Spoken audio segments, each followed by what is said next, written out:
Hello, everyone. We're streaming.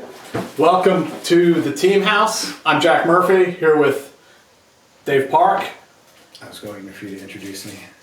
Dave we wasn't here last week because he had the snivels. We Not thought the coronavirus. I wish it was the coronavirus, actually. I wish I was done with it. But anyway, go ahead. But he's back. He's okay. And we're here with our guest tonight, Tracy Walder. Tracy is probably one of a few people out there who served as a CIA officer. She was a staff operations officer, worked at CTC, the Counterterrorism Center, and then she made the jump and went to the FBI Academy at Quantico and served as an FBI special agent. And now today she works as a teacher in a girls' school.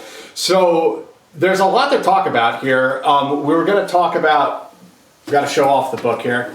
Her new book, The Unexpected Spy. I read it. I really enjoyed it. It was a lot of fun, very insightful. Some of the stuff, I mean, we were talking about earlier, Tracy, I mean, it's surprising what made it through the CIA's public review board. Yeah. I mean, there's some really fascinating stuff in here.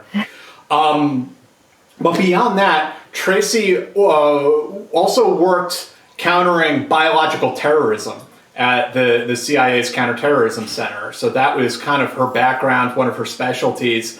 She was deeply engrossed in all of that. And we had talked previously, actually, for an article I wrote about expert here today. And we would absolutely be remiss to not hear your thoughts about that, Tracy. And I'm sorry to give this extended monologue. I just have one more announcement to do, and then we'll get through it.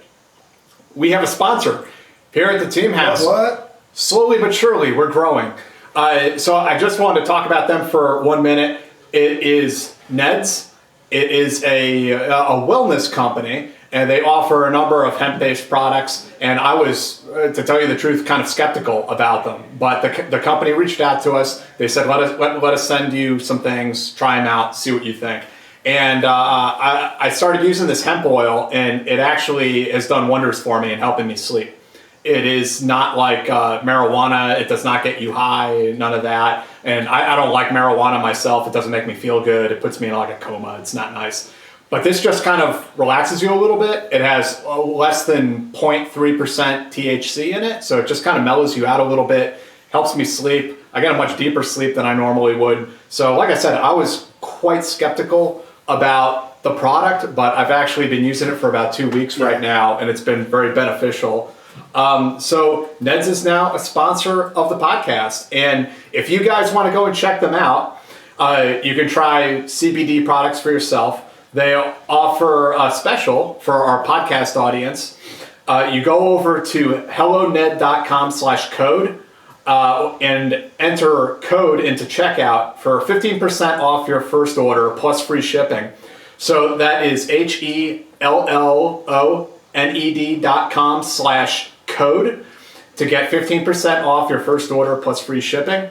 Thank you very much, Ned. We really are looking forward to this relationship with you. And just again, the code to enter is Team House. And we'll put the link in the description. Yeah, so absolutely. So when you're done with the show, we don't want you, getting that's just relaxed. It's nice. All right. So without further ado, Tracy, thanks so much for joining us tonight. Thank you so much for having me on. I really appreciate it. I'm excited to talk to you. Yeah, absolutely. And we're excited to talk to you too. This book was great. It definitely offers a different perspective. When I reached out to you, that was a joke when I mentioned that we have a bro quota on the show. That's not actually true. You can come and raid the boys' secret tree fort, where Dave and I, we make little fortresses out of couch cushions and shoot each other with Nerf guns. There is not actually a bro quota. But that said, what I'm getting at is that this was a fun book because it's from a totally different perspective, and it's not the typical bro army guy book that like Dave and I are usually familiar with. I mean, I would know. I wrote one of them, right? So, it starts off. I mean, you were a sorority girl, and the story about your recruitment into the CIA, on one hand, looking back on it, I think we can say it was rather pedestrian and uninteresting, right? And I'll let you talk about it. But what came through in the book is just like our recruitment into the Army. It's like you were a 21-year-old sorority girl at the time. This was the most exciting thing in the world. I mean, this is the coolest thing that could ever happen to you. And that really came through in the book. It was really fun to read. I just wonder if you could tell us a little bit about that experience. I think we need to caveat, because often it's funny because, when we've had people from the CIA on before, one of the biggest questions people always ask in the chat is, how do I get in the CIA? And, it's the travel and, the foreign languages or, and all these different things. But like Jack said, it's like, everybody, here is how you get into the CIA. Yeah, please, Tracy. So, we have the first things first. What we have to remember is this was the late 90s. Ish. So, we were in a super different time frame than, we are now, even with pop culture, right? Now we have Homeland, Quantico, all these shows that, I don't know, sort of make it seem sexy, right? And I think then give someone expectations of what these organizations are. Whether they're realistic or not is a whole nother ballgame. But, at that time, the only show that was on was The X-Files, which everyone knew that wasn't really the FBI. It was sort of ridiculous. Even James Bond had sort of a hiatus between, the 1960s James Bond and then, like, Pierce Brosnan in, like, the 2000s. And so there weren't these expectations that I had of, what the CIA was. What I did know is that I was interested in counterterrorism. I had sort of decided by that point, it was my junior year, that I wanted to do something first with my history degree that wasn't teaching. And then I knew that I really liked to travel. So those were three things that I knew were sort of constants. For me, it was as simple as going to a career fair and giving them my resume. I think, and I know your listeners aren't going to like this because I don't have sort of this formula, right, that I think everyone wants, right? How did you get in? I don't think the CIA works like that. FBI is a bit more quantifiable, in my opinion, but the CIA is not necessarily quantifiable. And those that are trying to make it so are usually the candidates that they're not looking for. That's what I have sort of found in my time there, although it could have changed, but that's what I found. So you said, you mentioned like counterterrorism was your interest. Now, being in the 90s, what did counterterrorism look like then? Because it's very different than what we think about, right? Right. That's a great question. So I kind of had a twofold interest in it. I remember being in high school. I'm in my 40s now, so I guess, kind of that time frame, being in high school when Oklahoma City happened. I think I was a senior. I don't remember what year I was, but I remember thinking, how could someone do this? How could someone hate America so much? So I think that was sort of one that, I grew up with Ruby Ridge, Waco, Oklahoma City. That was my high school experience. So that was sort of in my face. But then when it became really real to me personally was, I was like 19, I think, at this point. And when you're 19, the world sort of revolves around you. And if it doesn't affect you, it's not real.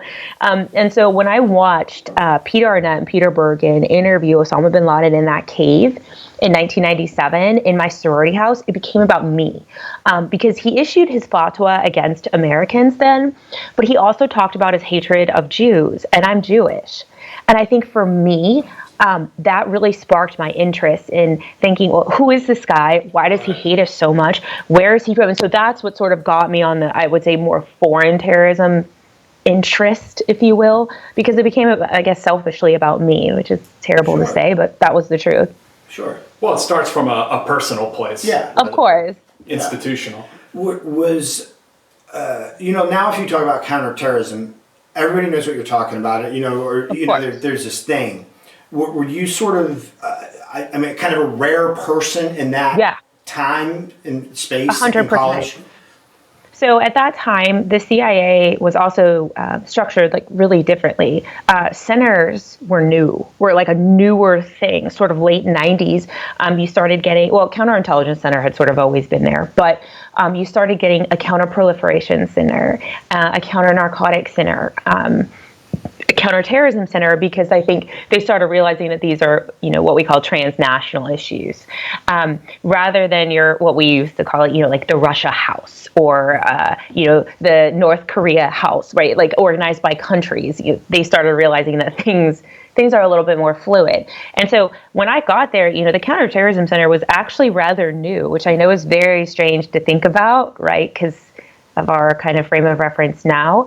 But back at that time, it wasn't sort of, I don't want to diminish the people that are there, but, it wasn't like the place to be, because really the people that had all the I don't want to say credibility, but who had worked there for decades and were well respected were sort of, even though Russia wasn't a thing really anymore, but we're in, the Russian group or in the Latin America group, because that's sort of where the big issues were. And the newer folks were in the Counterterrorism Center. Because terrorism at that time was like one thing. No, here, one thing there. We had Black Hawk Down was, in Somalia. We'd had the first attempt at the World Trade Center. And then I think when I was there, the first big attack was the bombing of the Cole.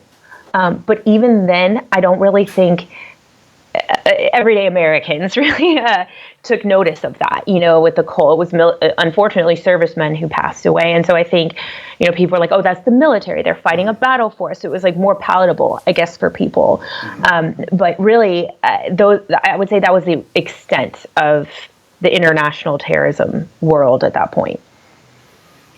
And there was one thing that I was hoping you could help me out a little bit, because I was a little confused when I was reading it in the book.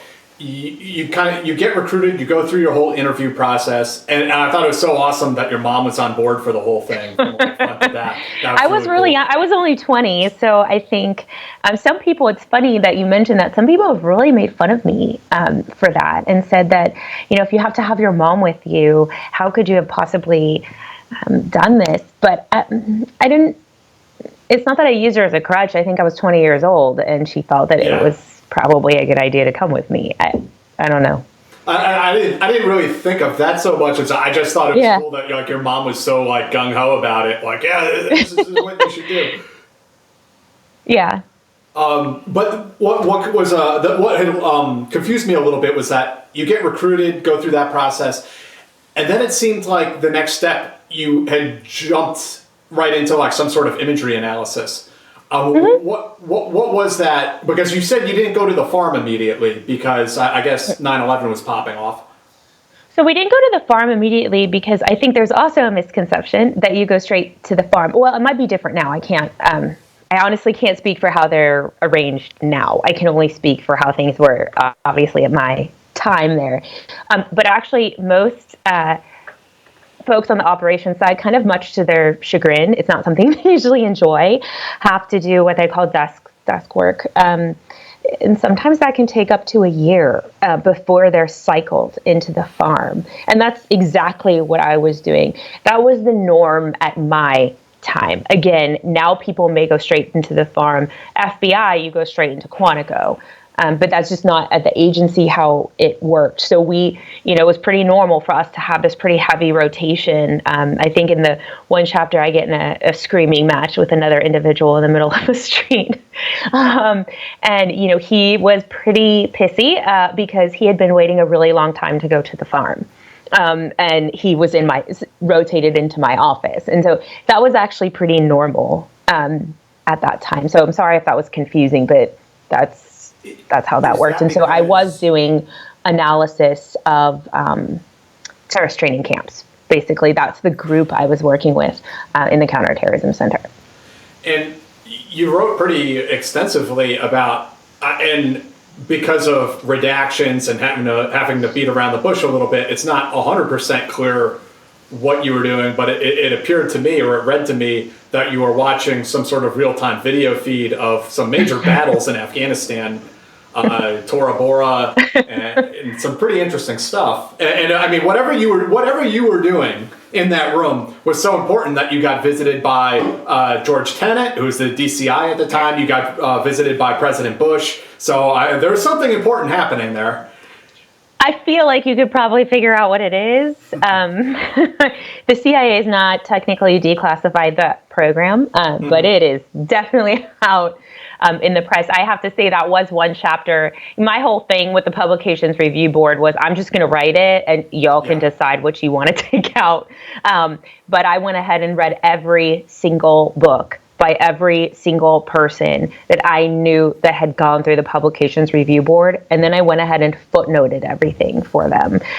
So that way it was sort of in their face, right? Like, you're going to have to provide a really good reason as to why this person could have it in their book and you declassified it for them, but then not for me. And so that was sort of my tactic, I guess. That chapter, I have to say, out of all of them, was the one that I was the most shocked that they let through, particularly even the details about Tora Bora as well. The battle is out there, obviously, but some of the details of like watching it firsthand, I was just very surprised that they allowed those in there. And yes, I started on that program before September 11th, and then worked on it through September 11th. And I was kind of the first group of people to work on that program. Now it's a huge office, I think, within the agency, but at that time it was just a group of maybe 4 people in sort of a very teeny tiny room. Yeah. There's just a little baby program before it blossomed and grew into something bigger. Yes. But would it be fair to say that your job was doing some sort of a battle damage assessment as these battles were unfolding, an outgrowth of studying terrorist training camps? No. No, that's not accurate. Sorry. I don't know. I'm trying to sort of talk around. A lot of terrorists disappeared doing what I was doing. Let's put it that way. So I wasn't necessarily at that time. I think they probably do now, but at that time, Tora Bora was really the only time, at least during my tenure on the program, that we were providing, I guess, air support, if you will. But the other times, no, we were not providing any kind of battlefield assistance to the military. I look forward to reading that. I'm sorry. No, I understand. And there was another funny anecdote that came out of that book, out of your book, The Unexpected Spy, once again, if you guys are just joining us. There's this funny story in there about, your boyfriend at the time was also in the CIA, and you were read on to some of these very classified programs that you still can't really talk too much about, but he was not read on to. And so it turned into this sort of like weird sort of jealousy. Yes, that's not unusual at the CIA. I was read into programs or clearances that some of my friends didn't have, and they had clearances that I didn't have. That's quite normal. That's actually 99.9% of everyone there. I think some people just can't handle that. That I couldn't talk to him about it, but it really wasn't any different than what I think even my best friends and I had between us. We just didn't talk about it. It was fine. He's the one that had the problem, I guess. Right. I don't know what your thoughts are, Dave, but if my girlfriend was like, see you later, I got to go do some black ops now. It's like, all right. He did not appreciate. I think his ego perhaps got in the way. Yeah. Let's put it that way. Yeah. Yeah. No, before we move on, is there anything else you want to say about that period of your career? I know you're kind of like we mentioned, you're kind of limited, but it was a very fascinating part of the book to read. It was a life-changing part, I think, of my career. I was sad when they made us rotate off of it, and I understand why they did, because the work became very intense. Yeah, and so they realized we have to take shifts through it. But I guess on one hand, it was a way. I've started to think about it differently now. A lot of people, right, on the day of September 11th or right after, thought about, what can I do? What can I do? What can I do? But for me, like, I got to do something. Right. And that's pretty powerful to be able to do that and to say that. So it was an amazing experience. I learned a lot about leadership. Tenet was in that room with us pretty much every day. And I came to respect him a lot as a leader. I worked a little bit with the Air Force as well, Tommy Franks, and they were really was a great sort of way for those different groups to be together, which was kind of nice. Normally they're not. Program, yeah. I mean, obviously your office at that point then like attracted a lot more attention. Like it became, you know, sort of the belle of the ball, right? And I mean, it kind of went from maybe nothing, or, you know, I don't mean nothing, but you know what I mean? It wasn't Russia. It wasn't, you know, it wasn't one of the prima donnas or whatever. Did you like walk in the cafeteria like after you guys' first big thing, go, suck up, losers? You know, it's interesting. I think I have a part in my book where I say this, and I had to tread carefully because this person is actually a dear friend still. But when September 11th happened, and, you know, we're sort of buzzing about what are we doing? What are we doing? You know, and our higher ups were in their office with the door shut, right? You know, trying to figure it out. You know, she was in a corner saying, okay, it's our turn, and kind of gleefully clapping. Oh, yeah. And it's in my book, and she's not a bad person, right? But the thing is she started working there about 4 years before I did, and I think for her it was this displaced. It didn't come out the right way, but I think what she was saying is, finally we're going to get the resources and attention that we need, and like it will be our turn to actually show the world what we can do, you know, about that. But I think it came out as misplaced, I guess. Well, I mean, I can tell you that probably every guy in special operations thought that same thing. Nobody is saying that like 9/11 is a good thing. No, you know, but what it is for something that you've worked for, trained for, whatever. Now you can do your job. Exactly. That's a perfect way to put it. And it's very hard to express that without making it sound like you think it was a good thing. No, right. It was, you know, but anyway. And then you mentioned in your book going to something called Poison School, which, I mean, it sounds so anachronistic. You know, the CIA has a poison school. We still do that. But could you explain, what is Poison School? What was that? Why did you get sent there?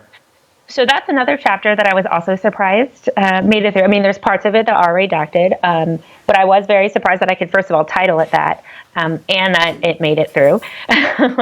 So I was assigned, so the Counterterrorism Center was also kind of scrambling to organize itself differently. It sort of was just a group that looked for bin Laden. But then they had to organize themselves into sort of like a tech group, a finance group, a bin Laden group, right? Like all of these different groups. And so I was placed into the WMD group, which they were trying to find out kind of, they had two prongs, I guess, two tasks. One was to figure out if they were trying to acquire nuclear weapons. And then the other side was, were they looking to acquire sort of crude biological weapons and toxins. And so because I didn't have, you know, a degree in nuclear physics, which a lot of the people on the nuke side did, I was placed in the poisons and toxins side. I guess they assumed, oh, that's easier to teach you. Yeah. And at that point, an Al-Qaeda manual had been found in a house in the United Kingdom, and a pretty hefty portion of the manual was dedicated to making poisons and toxins. So I think, you know, there was some concern around that. And so the CIA felt, you know, if this is what you're going to do, we need to give you, I guess, like a primer on it. And so they sent us to a school where we had folks that came from Maryland, which is where, you know, kind of the level 5 facility is. And they taught us all about the manufacturing of mostly biological ones, not too much of the sort of chemical stuff. I don't really know why they didn't focus on it, but it was mostly anthrax, botulinum, ricin, you know, sort of those, what we would call organic compounds. Also, we talked a little bit about smallpox, things that were already manufactured by other countries that perhaps terrorists were trying to get their hands on. So less about sort of like sarin and nerve gas, and more about sort of the procuring of like organic materials. And it was pretty fascinating, but also disturbing. I mean, we had the whole, you know, petri dish going on with the medium in it and all of that growing things. And it was just very disturbing to see how easy it is to make these things, and that you don't need all that much to do it. Yeah. That actually brings up a question that somebody asked, and thank you, Andrew. He says, can Tracy talk about the 1989 California Medfly attack at all? You know, the weird eco-terrorist attack from the 80s? Do you know anything about that? No, I know more about the salad bar attack in. I don't know if you didn't know about the salad bar attack at the Sizzler, the cult that was trying to. Oh, I remember. I vaguely remember. Vaguely. Yeah. Tell us That was about the one that. that I had known about. That was a salmonella outbreak. Right. Mm-hmm. I remember that. I don't remember it being a cult. Interesting. Yes, it was a cult. I don't know much about that attack. I apologize, Andrew. Yikes. And so, I mean, bottom line, I mean, they had to teach you how to, essentially engage in biological terrorism so you would know how to counter it. Is that more or less accurate? I think so that we would know how to counter it. But also, I think to drive the point home to us about how cheap and easy it was to do these things. Yeah. So David is asking, since we started talking about biological terrorism, has anyone ever noticed the first three letters of bioterrorism is the same as the first three letters of biology? Tracy, would you care to comment on it? So it's just short for biological terrorism. Yeah. Anything that would be considered organic or out in nature is biological. That's, there is a difference between a biological terrorism and then chemical terrorism. Chemical terrorism is what you saw with Shinrikyo, in Japan. I don't know if you remember that, with the umbrella that had the sarin gas in it. And so that was a chemical attack. Those are sometimes easier to track, just because when people buy those things, it sort of sends up red flags. But no, bioterrorism is a biological terrorist attack. So is it any type of, I guess, just something to be grown, basically? Is that what we're talking about? For the most part, or something that's already found, within the human body. Okay. Everybody's biology, I guess, is different. And so, there are things that your body produces that if, sent to different parts of a structure would cause different types of reactions. But, the reality is botulinum, people don't realize that botulinum is an organic material. All of these, ricin is just castor beans. All of these things, for the most part, like anthrax, you can dig up a dead animal and get it, right? Yep. Mm-hmm. And then you went into the world. You actually went out and were deploying, doing these different liaison jobs for the agency to try to run down potential threats. And there's one chapter in your book. There are multiple chapters about this, but the one that really caught my eye, I was actually really kicked back. I was shocked when I read this, and I can only think maybe I'm reading it wrong. But okay, this is page 83. You were doing this liaison with other intelligence services, and you write at the end of this chapter, after the attack had been interdicted, as news of the planned attack emerged, a liquor company canceled its ad campaign that was to include billboards that would waft the smell of almonds. Ricin is odorless, but cyanide smells like almonds. Scented public ads were a clever idea that I knew would never again be possible to execute. Am I reading this right? This is are you saying that they were going to load some sort of weapon into scented ads? Mm-hmm. So cyanide is, yes. I don't know any other way to say that. I can't, obviously. An ad campaign that would have a scent. It would have a smell emitting from the billboards, and the bad guys were going to put some sort of weapon in it, a biological weapon. I think you'd be very surprised by some of the things that I've seen. I can't, I obviously can't talk about a lot of the attacks that I thwarted because the CIA, I guess some of the good things we do never really get talked about, right? It's only our failures that really get discussed. But I think you would be very disturbed. Yeah, I am disturbed. In fact, I am. And as I was reading, I'm shocked that nobody else picked up on this and reported this because, this is a big story. I think you would be very surprised by the things in the book that people have sort of glommed onto or not, right? Everyone's sort of, I think you're also a very observant person based on your career path, to be honest with you. And so I think you're picking up on things that I'm glad you're picking up on, but I don't know that everyone else has chosen to focus on that. Yeah, I think they should. I disagree, but Yeah, I was like, holy shit, there's no way I must be reading this wrong. I was just shocked that no one else reading this book picked up on that and realized what it was that you were saying there. I mean, that's pretty incredible. I wish I could have a reason to read, but I don't know why. Yeah. Do you think, I mean, from what you've seen in the, you say, you know, the attacks that have been thwarted by your efforts, CIA efforts, things like that,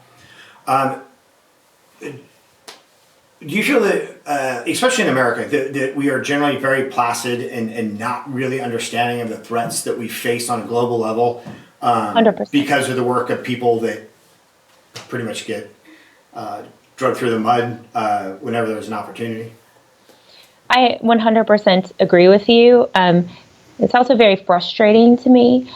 You know, we focus on, I think I've been very frustrated by the way that, you know, our cybersecurity has played out. I think I was talking to someone about that, and one of the things they were saying to me was that congressmen and senators and policymakers don't have time to fully understand these issues. And that's actually not a slam on them. That makes sense. They're serving a really large constituency. And so if we can't find a way to deliver potential threats to them in sort of a clear and concise manner, in a way that they can understand it, you know, in 5 minutes, this is going to be a huge problem. What have you heard in our media about, you know, bio attacks and things like that? Nothing. And that's a huge problem. And I don't think Congress is focusing on them, or our lawmakers, I guess, are focusing on them. Cybersecurity, it frustrates you. What specifically frustrates you about the way we handle cybersecurity, or about the talk around cybersecurity? Oh, I didn't mean to just focus on that. It was just sort of an example I was giving of a multitude of things that frustrate me. But what I will say is I do think, I think I just read, I tweeted it out, that was it our health national something was hacked in regards to the coronavirus. Yes. And like things like that shouldn't be happening, period. I mean, we know other countries have hacked into the Pentagon, things like it's just, I don't understand why this is acceptable. And this also doesn't, like, it'll make the media, but you really have to comb through it to find that. And that's really disturbing to me. So while we're on this topic, before we get sidetracked with other stuff, I think that since we have you here tonight, I really do need to ask you about the coronavirus and everything that's happening. And I'm sure you've seen all sorts of assessments and contingency plans behind the scenes that would probably scare the ever-living hell out of me. But that aside, Well, before even front-loading the question, I mean, what's your take on what's going on right now with the coronavirus, and where you think this thing is going? So let me kind of start off with saying what I don't think it is, because Sure. I've seen this get picked up a little bit, and it is frustrating me. I do not think that this is something that the Chinese manufactured. And the reason that I don't think that is because of the things that I've seen. If a country is going to manufacture something on this large of a scale, it's going to have a much higher kill rate, and it's going to be something that is really difficult to find a vaccine for. And I know people push back to me about that. They're like, well, they're trying to destroy our economy. And I get that, but I actually did that at the FBI, and that's not the way they're trying to destroy our economy. And so I want to first kind of start off with that, if that's okay with you. No, that's absolutely. And then my second piece is, the coronavirus, it's going to infect a lot of people. We know this. This shouldn't be shocking to anyone. I think some of the things, though, that we need to keep in mind about it is that of the people that it infects, 80 to 85% of those folks are going to either be asymptomatic, so have no symptoms whatsoever, or present with mild symptoms that don't warrant like what we would call a hospital visit or, a call to the doctor. And actually, in all honesty, those are the people that are the most problematic, and that's not what we're focusing on. We're sort of, and I'm not saying, oh my gosh, we should not be focusing on folks who are dying and, in the hospitals. That's obviously extremely upsetting. But the fact is if you have 80 to 85% of a population who either thinks they have a cold or has no symptoms at all, and we don't even have enough tests to test them, I mean, people need to realize those are the folks spreading the disease. And that's what you should be more worried about. Instead, all we're talking about is you're going to die, you're going to die, you're going to die. And yes, people will die, and that is horrible. But we're not, it's just this panic that's being created. And look, I think quarantines do work, and they probably will help mitigate the spread of the disease. I'm not an anti-quarantine kind of person, but we're not even talking about the fact that we do not have enough tests. That, to me, is the base of this whole problem. Had we had enough tests to begin with and could just start testing people, like how I took my daughter to get a flu test, 3 months ago, that really would have helped mitigate a lot of our issues, because folks that were asymptomatic would have had access. And even now, people can't even get tested unless they're really, really showing symptoms or have been in contact with someone who has tested positive. And that's a problem. Is your point is that if we had enough test kits early on, we could find out who has it and quarantine them individually so they're not the carriers spreading it around to everyone else? Well, that is who ultimately spread it, because if you are really sick and in the hospital, you're not spreading the disease out to the public. But I mean, I'll be honest, I go out when I have colds. I'm sure a lot of people do. And if I wasn't, I guess on my ass, from a cold, I would be proceeding as normal with my life, which I should admit, but I do. Most people do. And I think that is the problem, because that's why it's being spread. What would that look like, though, if everybody gets tested and it's like, okay, Jack, you test negative, go sit in your room by yourself, do not move.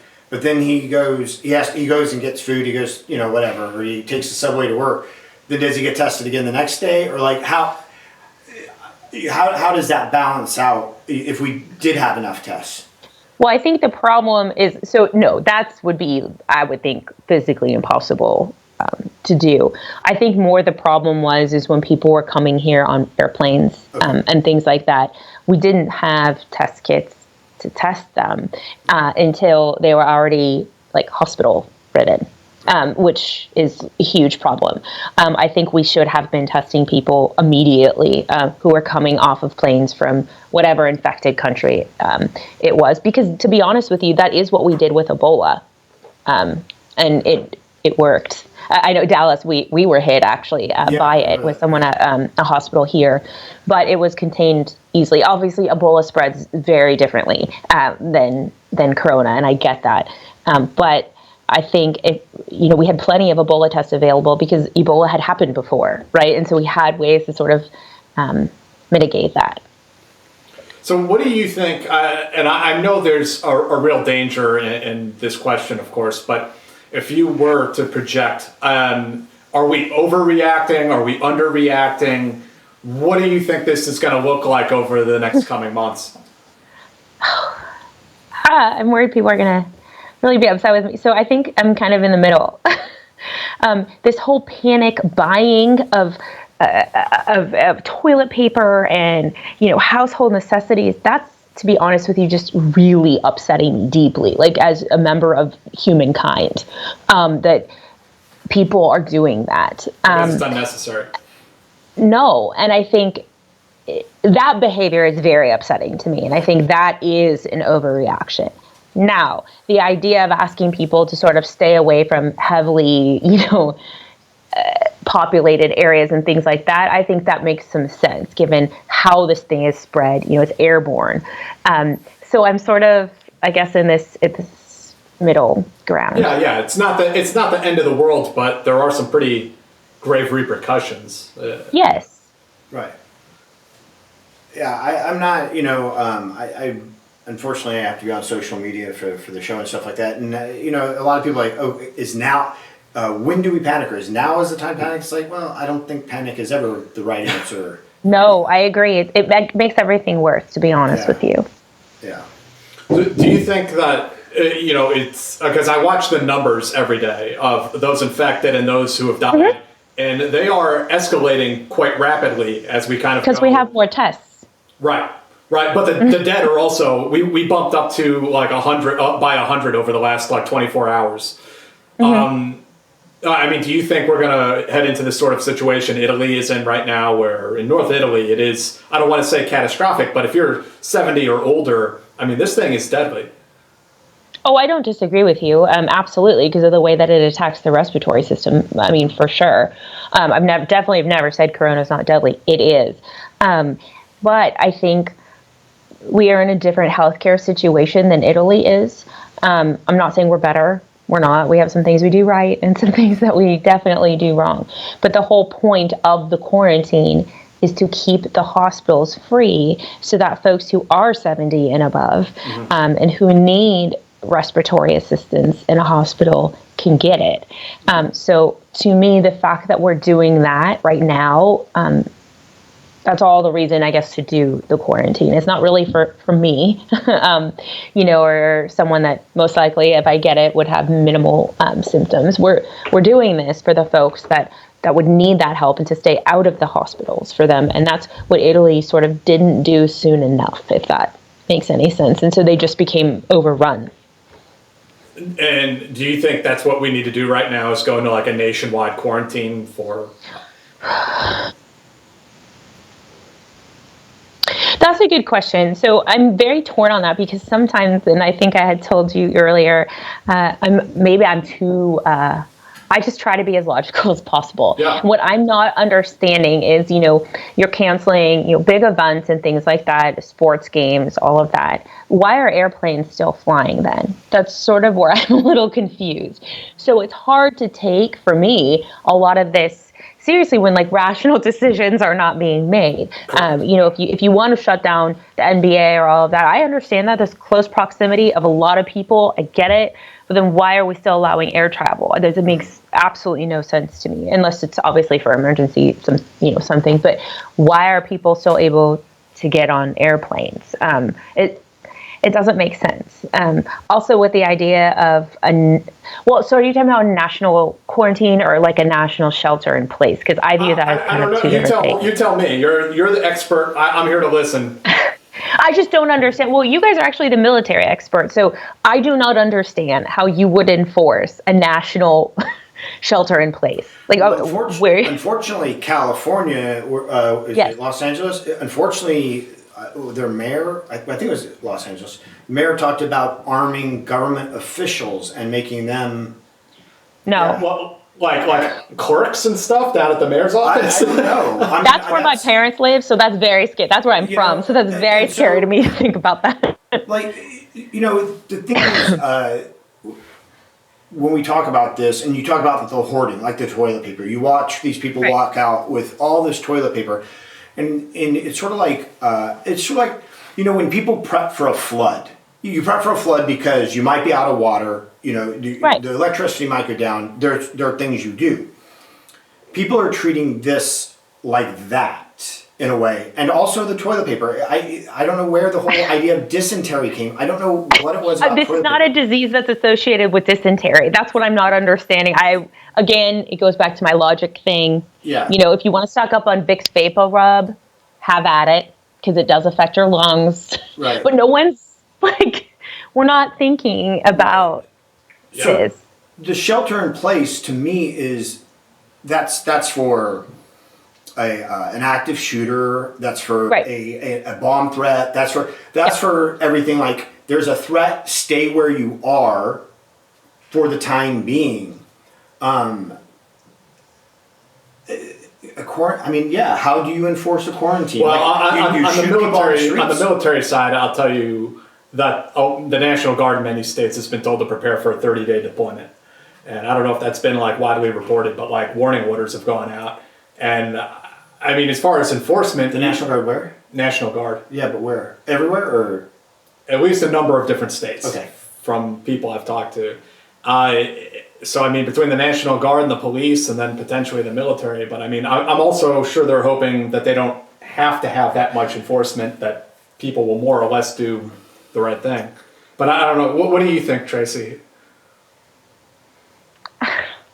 It's really hard to say. I think part of the problem is we're not getting clear messaging right now. It's kind of all over the place. I think that's really aiding a lot of people's fear as well, too. You know, when you kind of don't get this sort of clear message about what's going on. You know, I felt like Bush did a good job with that during Katrina. And during September 11th, Clinton did a really good job of that during Oklahoma City. And so we're not getting sort of this clear messaging, and that's a problem, and that stokes a lot of people's fears, and it makes it hard for me to predict too sort of what we're going to do and how we're going to proceed. I mean, yes, I think today the president said that there would not be a national quarantine. I think he said that either it was today or yesterday, but things seem to change very quickly, very suddenly, and so it's really difficult for me to say what's going to happen.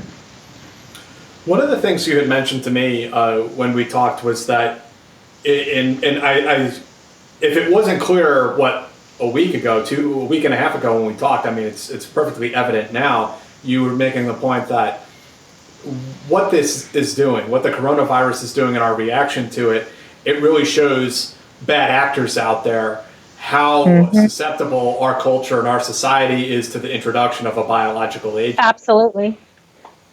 100%. That's sort of always been my worry. But again, I don't want to get that confused with the fact that I think, you know, China just sort of like dropped this on us. But I do think that the reaction to this shows how poorly we are prepared. You know, I think about smallpox, for example. You know, I'm Gen X. My generation is not necessarily vaccinated for smallpox because it was eradicated. Theoretically, by the time, you know, we were up for vaccines. The Russians have a ton of it and have a ton of the vaccine for it. We only have enough for about 20% of our population. That's really disturbing, and it really should upset people that we kind of shows the cracks in how we test people, how we organize in a situation like that. And if it was a weapon, or if a weapon was introduced into society, what would that look like as opposed to what we're seeing now? So I've always been taught sort of about, you know, I'm just going off of what I've been taught and what I've learned about like the introduction of biological weapons, because that's really the only place I can sort of go from. A couple different things. One, it would have to be something that doctors couldn't figure out right away what it was, meaning because it would take months and months to figure it out, people would die and die and die and die and die, which is why I don't think Corona is that, because we knew what it was when it came here. I think it would have to be something that had a very, very quick kill rate, meaning, you know, within 3 to 5 days, you're dead. And I personally think it would have to be something that was like aerosolized. I mean, I feel like I'm giving people ideas right now, which is very disturbing. But, you know, aerosolized, in my opinion, I guess you're getting your most bang for your buck because people would inhale the spores. With some things, you know, it's more like a lotion that would sink into your skin, and that's not as effective. But I think it would be something like that. You know, you want to kill as many people as possible, as quick as possible, with sort of making doctors sort of scratch their heads and figure out what is this? How do we combat it? And something that we don't necessarily have a vaccine or a cure for.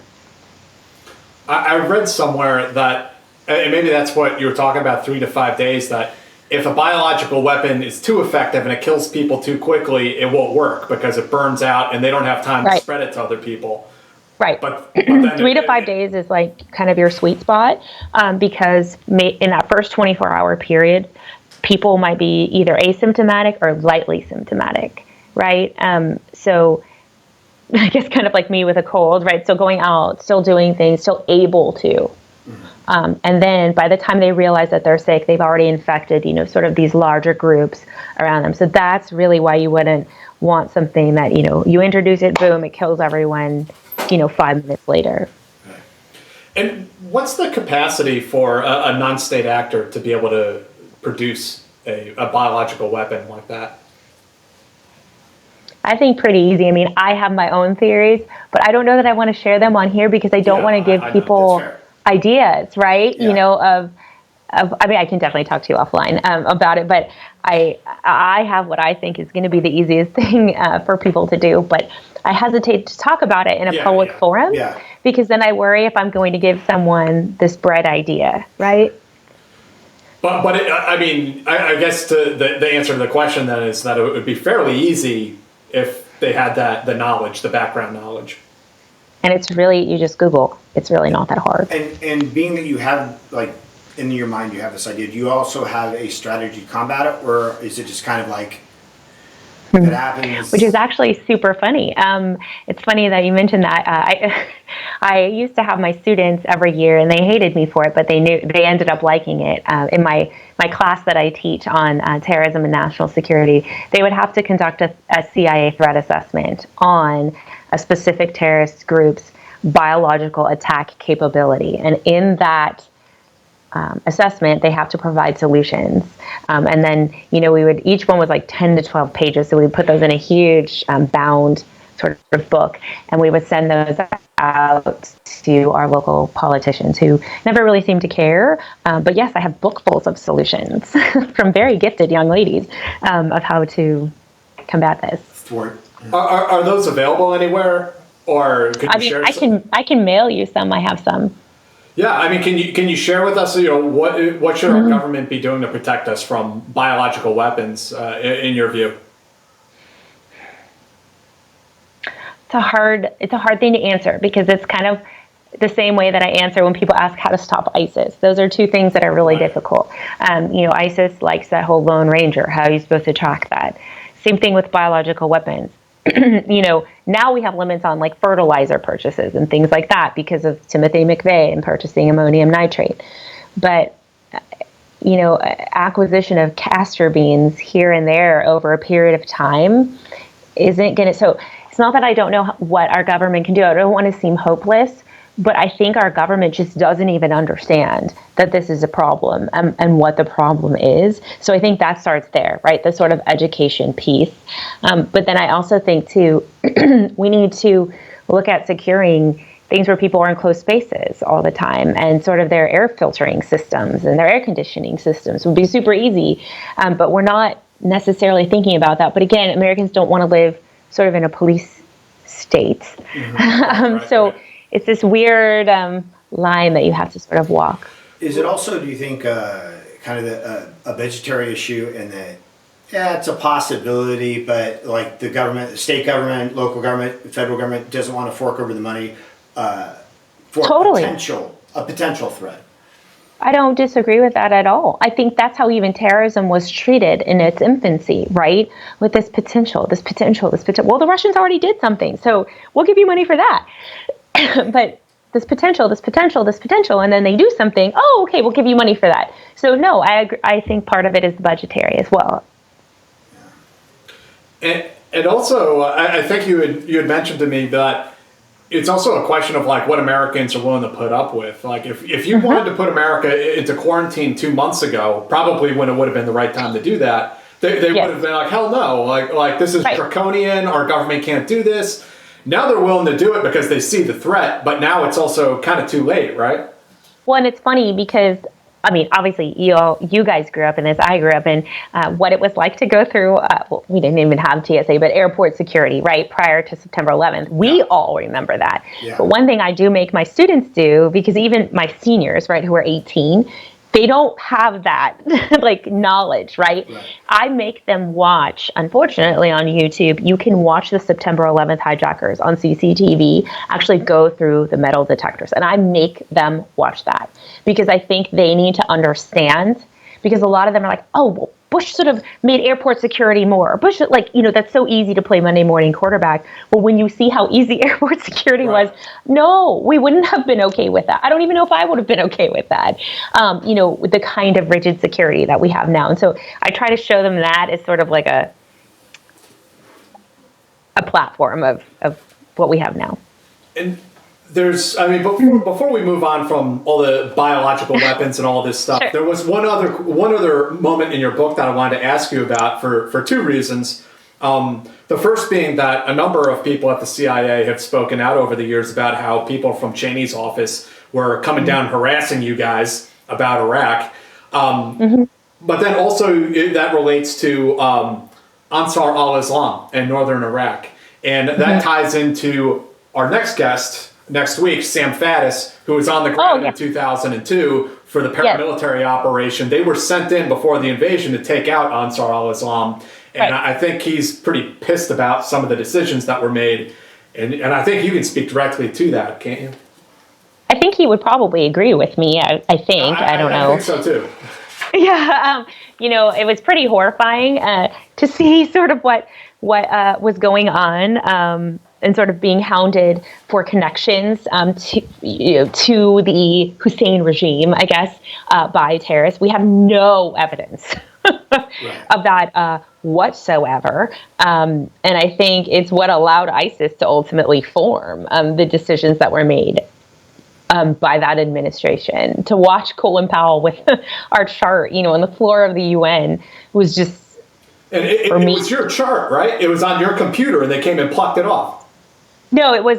So what we did, even though we were on the operations side, this is something we did a lot, and it seems very elementary, I guess, but there's a lot of people involved in what we were doing, and sometimes it's just easier to have eyes on them. And so we would create these big charts with all the people who was at the top, who were the kind of henchmen, and we got a super fancy printer that we thought we had at the time that would print them out in these massive sort of poster sizes, and we'd put them on our we called it our bullpen, but our cubicle pen, I guess, on the wall, like kind of the wall of that. And it was someone from the Bush administration who had come down, saw that, and wanted it. And that's what ended up being misused by Powell, I guess, on the floor of the UN. How was it misconstrued from what you guys had created versus what got presented to the world? Right. So for us, that chart was simply, we had identified a person who later becomes the father of Al-Qaeda in Iraq, but he's forgotten that he existed before that. And his name was Abu Musab al-Zarqawi. He and bin Laden hated each other, but, he's a member of Al-Qaeda, so yay. And bin Laden was like, dude, go procure me biological weapons then. Like, that's your job. And so we identified him sort of as at the top. And so that he was at the top of our chart. And then we had different people who were the heads of different cells who were acquiring them sort of all over the world. And so all it said was Al-Qaeda poison chart. It was just our, who was where and why. That then was used, and it even said Iraq's terrorist connection chart. It was even, the title was changed. You can Google it. It's fascinating. And it was identified that, Zarqawi lived in Iraq for all this time. But we never had any evidence of that whatsoever. And it was really made as one of the reasons for going into Iraq, because everyone, terrorism was so front of mind for many people. It was really upsetting to us because a lot of those guys disappeared, obviously, their faces are on national TV, and we weren't able to track them again. And you said in the book that that's probably why Faddis and the Special Forces guys weren't allowed to go and take these dudes out when they had the chance. 100%. Because they wanted to make that case. It was all, I think, contrived. As if Ansar al-Islam and Zarqawi were synonymous with the Iraqi regime, with Saddam Hussein's regime. And they were not. We never had any evidence of that. Saddam Hussein wanted nothing to do with Ansar Islam. If anything, they were a giant pain in his ass. And the same with Zarqawi as well. So a dictator is not someone who's going to want those folks in his, I guess, fiefdom, if you will. So I 100% think that was the reason. Did you have any? It was interesting because when we had Scott Ritter on, who was the chief UNESCO weapons inspector, he was there also during I think the Clinton administration, right? And even then, so from Bush the first through the Clinton to Bush the second Bush, there was this push for Iraq, like it didn't matter who the president was, like somewhere at some administrative or some level, bordering on irrationality. Yeah. I agree with you because at least from my perspective and what I was doing, the bigger problem of the eyes, I guess, was Iran. Always. That was always our pain. And so Iraq was Iraq, whatever. I mean, Saddam Hussein is not great. Please don't get me wrong. He murdered lots of people.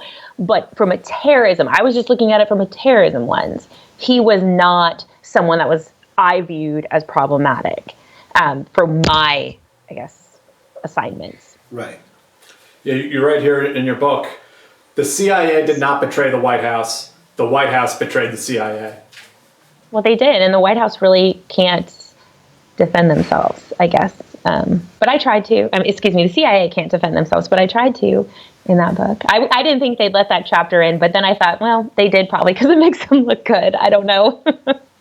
Yeah, and I think enough former agency employees have come forward with these very similar stories, that there were people from the Bush administration who came down demanding raw intelligence, and they essentially cherry-picked what they wanted to hear and took it back to the White House with them. And Colin Powell, I think, admitted in his book that chart was misused. I think I remember footnoting that in my book. So I think he's actually talked about that as well. So then there's much more to your time in the CIA. And people can go and read the book. Again, if you're just joining us, The Unexpected Spy by our guest here, Tracy Walder. Go pick it up. Lots more in here about your time at the CIA. But I wanted to ask you, why did you make the decision then to leave the agency, a very, not very common career track for someone who was a staff operations officer in the CIA, to then go to the academy at Quantico and become a badged FBI special agent? So for me, I didn't, leave the CIA on bad terms. If you read my book, it's very clear the amount of love and respect that I have for everyone there, that I'm still friends with people there. I got a lot of awards and commendations during my time there. So I left on very good terms, but the reason I left was the overseas mission of the CIA was never going to change. And I think because I was there during September 11th in such a crazy time, I had become very burnt out, I guess, on what I was doing. I didn't want to live overseas anymore. I knew that's not what I wanted for my life. So I thought, okay, I could work at the FBI, stay in one place, in the nation, and maybe I could work counterterrorism there. And so that was why I left. And unfortunately, you didn't really find the positive work environment that you felt you had at the CIA. That you write about, I don't know, at Quantico, which, everyone I've known in the FBI have been like super professional people. But what you're describing at Quantico is kind of shocking. It's like, junior high hazing and like weird stuff. I thought about that because I really thought long and hard about putting all that stuff in the book. I was actually thinking I wouldn't do it. But the more and more I thought, because I don't want people to think everyone at the FBI is like that. Yeah, just as I'm sure there are plenty of CIA officers that did not have good experiences at the CIA, right? This is just but if I always just caveat is this is my lived experience. There are other men there who are wonderful and women there who are wonderful. This book is simply my lived experience.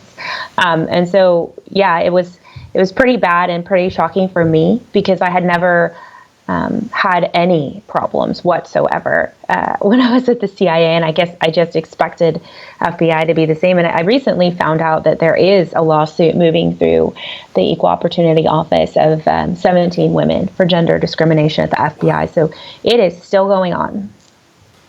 Could you talk a little bit about what you experienced? In terms of, I guess it was gender discrimination, a lot of it. So. I would say from day one, it was a problem. You kind of stand up and say where you used to work. And so I said CIA, and everyone sort of rolled their eyes and laughed at me, like I was lying. Again, I guess this goes back to leadership, right? My head instructor, instead of being a leader, decided to just start a rumor that I was lying about working there, which is fascinating, given that they had to come to CIA headquarters to conduct my interview. To be able to work this it was just very shocking to me. And so obviously that kind of started from day one. Then a guy in my class asked me out and I said no. And then so he started sort of rumors about me. And then my roommate originally at the academy, she ended up leaving. She let me know that she was a lesbian, which I had no issues with. But, her wife may be calling or something. So she wanted me to know. And I guess because I took it okay, she told everyone else. They didn't take it okay. And so, they started spreading rumors about us. She eventually had to leave because it was so bad. It's wild. For her, it just got to be more. And my trainers would give me hands down, always the hardest assignments. Always, always, always, always. It was just like I knew I was going to get it. So why bother? And I think it was just to try to get me to wash out, I guess. But I didn't. And then, yeah. Do you think that there was, especially from like your head trainer, do you think that there was some professional jealousy there? Do you think that there are certain members of the FBI, like there are people there who are true blue law enforcement, I would be law enforcement, and there are other people that are like, they were just jealous because Tracy got mad drone kills, and they were just. Yeah. No, I think there was two. It was maybe two pronged. I think one of it was professional issues. The FBI and CIA don't like each other. Yeah. But like, here's the thing. It was disturbing that as a 26-year-old, I didn't carry that kind of animosity. Right. I thought both organizations were good and they both existed for different purposes. And maybe I'm just naive, but like, we're talking about national security and law enforcement here. Like, why would you be that petty? I just couldn't understand that. Right. It was mind-boggling to me. I think the other part is, you may not see it like here now, but I am very, very, very feminine. I wear makeup, I do my hair, I wear pink, and no one at CIA had any issues with that. They're like, you know what you're doing, so go. Like, I don't really care. But everyone there had serious issues with it. And that was also really disturbing because it was never affecting my ability. I never was recycled or washed out to any other class. It was kind of one of those situations where I'm like, hello, I just passed that test just like you did. So I don't really understand. That was interesting. And again, that's another thing that you'll get out of your book that you won't get out of, the Bro Navy SEAL book. And you talk about it, you're in a Middle Eastern country. I don't know if it was Iraq or Afghanistan or where you were, but you talk about wanting to get your hair done and wearing lipstick, and how it was important for you to hold on to the woman inside of you, but even the sorority girl inside of you was like something that you felt it was important to hold on to and not lose sight of. And I think that's maybe one of the biggest reasons that women sometimes will have problems is that they're not seeing themselves in womanly roles necessarily in these careers. And so if that's not what we're seeing, I mean, even if you look at pop culture right now, which is really disturbing, Carrie in Homeland, everyone's like, but that's so great. But if you really look at her, she is deeply flawed, deeply flawed, to the point of that it becomes a narrative of like, she's crazy. That's why she does this. And that's not okay either. And so I think, yeah. Yeah, like you have to be some sort of broken human being to be able to do this job. Yes. And then, you did, of course, make it through Quantico as much as they wanted you to wash out. And, you have the horrible story about, missing your grandfather's funeral because you're from a Jewish family, so he has to be buried immediately, and they just would not let you go home. Right. Even though I had passed my PT test and was allowed to go home. At the FBI Academy, if you don't pass your PT test, you're not allowed to leave. But I had passed all of my PT tests, and so, yep. And then the more humorous story was how they made you wear like a big man suit when you graduated. Yeah, so I had to apologize to the interviewer, I guess, because my suit made him uncomfortable. So I had to go buy a larger suit. And it's funny, since my book's been out, the media has asked me for pictures, and I have my picture of graduation at Quantico, and my parents are standing on either side of me. And my mom, she saw it on like Good Morning America or something. She's like, that suit was really big. I was like, yes, it was. And now you know why. And then you get assigned to, a field office, and not a great experience there. I mean, do you want to talk a little bit about, you felt like there was also some discrimination there, and they were kind of giving you the shit jobs. I think that what had happened, and it was funny, on the day I left the Bureau, so I stayed for another year in my squad. But the day I left the bureau, I got a text message from a man who was in my office, not on my squad, but in my office. And he sent a text saying, I totally apologize. Please come back. I'll tell them everything. And I never texted him back ever. And I remember his name, not going to name him now, but, and he admitted to, he was at the academy, I want to say he was maybe 8 weeks ahead of me or 6 weeks ahead of me, like in the class, and knew all the stuff that people were like saying about me. So he took it upon himself to, when he came to my resident agency, which was a very small office, tell everyone. So no one ever had a chance to sort of like meet me. And I think he ultimately blamed himself, for the way that I was treated. So you were like the bitch the second you showed up. Yes, that's correct. Which is really unfortunate, and I'm glad that he eventually apologized. But I wasn't going to give him the respect of texting him back. I'll never forget getting that text. In one way, it vindicated me, right? I guess. But on the other hand, it was just, I sort of wish I had gotten a fresh start, because I think there are really great people that are there, and I wish I had had the opportunity to just be me, right? I guess. From your experience, and in terms of culture, why do you think the FBI and the CIA were so different? So that's a really great question. And the only reason I can think of is, one is intelligence gathering. So even, the paramilitary folks at the agency, the bottom line is they are gathering intelligence. Even SEAL Team 6, right? And they are gathering intelligence. That's really what they're doing. And so that's why I had no problems with those groups or those entities. I think, the FBI is a law enforcement organization. And there are people that are there, men and women, who simply are there because they want to be able to have a gun and have power over people. And I think that's a problem. There are other people that are not. There are legitimately people who are there who are looking to do a lot of good. But I think there's also people there who are not. Yeah, that's like Stanley Milgram experiment type stuff. That's pretty creepy. Yes.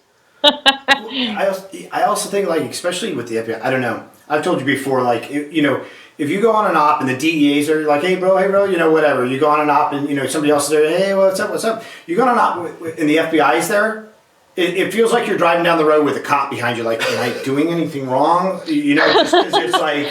You're using your blinker. Yeah, you're like, I don't know, I'm going to, it's just... That's funny. I never thought about it that way, but I guess you're right. Yeah. You know what? To come to think of it, I had to deal a lot with like the marshals, and at that time it was INS, not ICE, who we had, and I never had any issues with the marshals. They were actually great guys to work with. I really enjoyed them, and INS, they're fine. I mean, never had an issue. But you're right. Now that I think about it, like, they were the biggest problem, and I'm not sure I'm ever going to know the reason why. Yeah. But it's a culture thing, and like you say, there are great people. It's not there are amazing special agents and amazing people in the FBI. It's not about the FBI, but it's just something about the culture. From what little experience I had with them, it's just like just. Well, I think the FBI, obviously they're cops. My impression just from meeting people who worked at the agency is that organization is just like super pragmatic. Which is great, but also kind of horrible sometimes. Like when they want something from you, they're your best friend. But the second they don't have a use for you, you're like, who the fuck? That's true. Jack? Yeah. Get out of here. That's a good point. I mean, that is how they operate. They're not perfect. I mean, no entity is, Sure. But yes.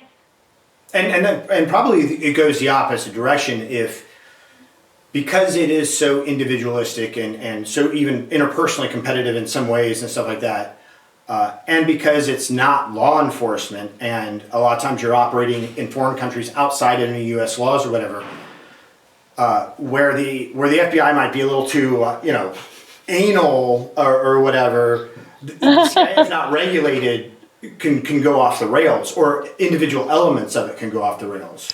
Right, and I don't necessarily disagree with that as well. I think rules are good, and that they're there for a reason, and that they keep people honest. Yeah. Yes. Yeah. Interesting. But you did mention, and you worked a Chinese counterterrorism investigation, or I'm sorry, counterintelligence investigation. Yes. While you were with the FBI, and your college degree was Chinese history? No, just history. Wasn't there something that had you done your thesis on the Chinese? No. Oh, I know why you're asking me that question. Okay. When I started at the CIA, when I was interviewing at the CIA, they ask you whether you're going to operate, whatever, they want you to write. Like, they just want to see how you write something. And they wanted a sample. And so one of the samples that I gave them was a sample of something I had done in a government class why communism worked best as a political system for China. And that's when they started interrogating you, like, so you're a communist, Tracy. And I remember my dad being like, you did what? Why did you give them that? Like, what? I mean, but I was thinking, but it's different. And maybe they like that about me, right? That I was like kind of ballsy like that. I don't know. But yes, that's why I think you asking me that question. Okay. So could you tell us a little bit about that investigation? And like you had even referenced before, like, yeah, I know how the Chinese are fucking over our economy. I mean, this is an important subject. The rise of China is the issue of this century. So I was wondering if we could get into that a little bit with you. Sure. I'd love to hear your perspective. So I think a lot of people will tell me, well, weren't you mad that you weren't working counterterrorism? Weren't you mad?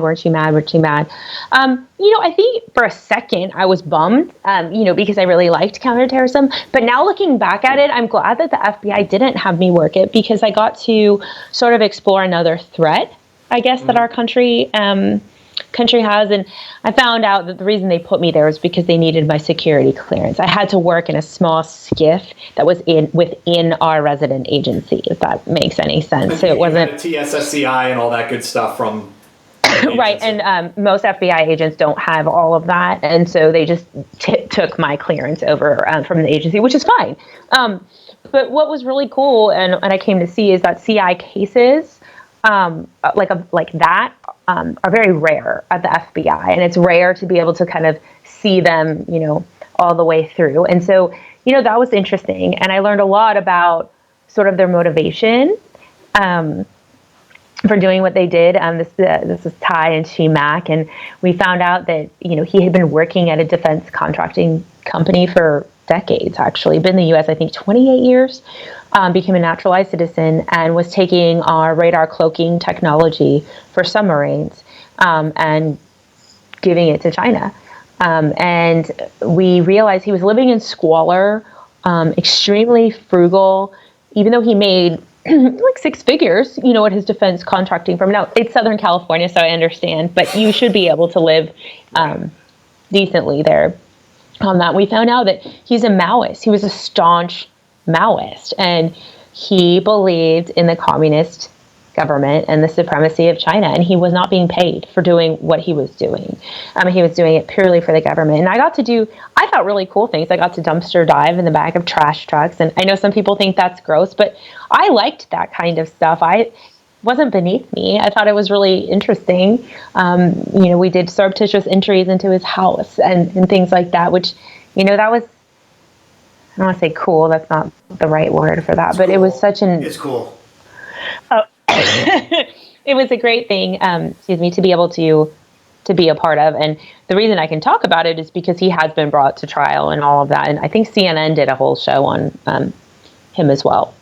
I saw in an interview, you were talking about how, very frugal couple, as you mentioned, that the FBI concocted this scheme to like send them on a cruise so that they would leave town and you guys could go, you can tell us the story about how you did that. Yeah. So they sent him on a cruise to Alaska.